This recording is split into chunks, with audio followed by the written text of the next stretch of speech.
Verse 8 and verse 9, Chapter 5.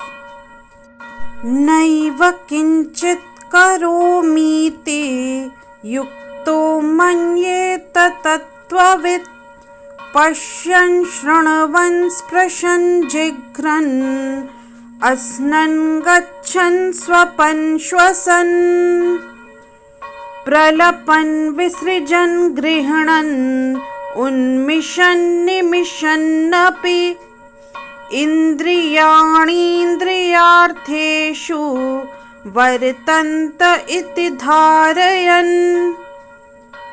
In this verse, Shri Krishna says to Arjun, a person in the divine consciousness, although engaged in seeing, hearing, touching, smelling, eating, moving about, sleeping and breathing, always knows within himself that he actually does nothing at all, because while speaking, evacuating, receiving, or opening or closing his eyes, he always knows that only the material senses are engaged with their objects and that he is aloof from them.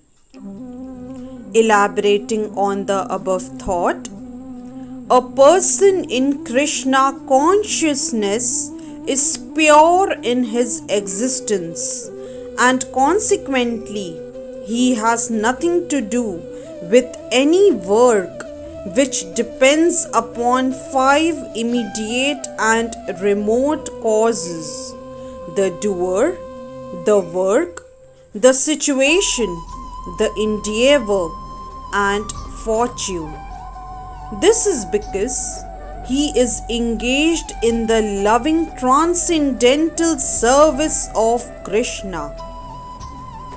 Although he appears to be acting with his body and senses, he is always conscious of his actual position, which is spiritual engagement.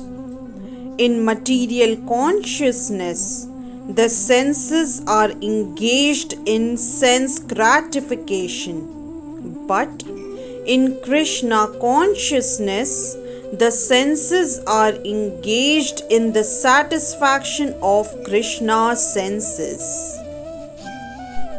Therefore, the Krishna conscious person is always free, even though he appears to be engaged in affairs of the senses. Activities such as seeing and hearing are actions of the senses meant for receiving knowledge, whereas moving, speaking, evacuating, etc. are actions of the senses meant for work.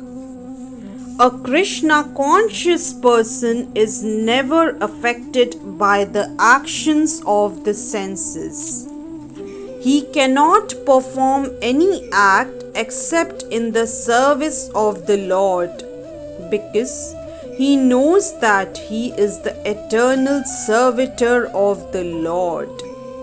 Hence, verse 8 and verse 9 of chapter 5 is explained. Jai Shri Krishna. If you like today's video, please do like, share, subscribe and comment on the channel Mystic Faith.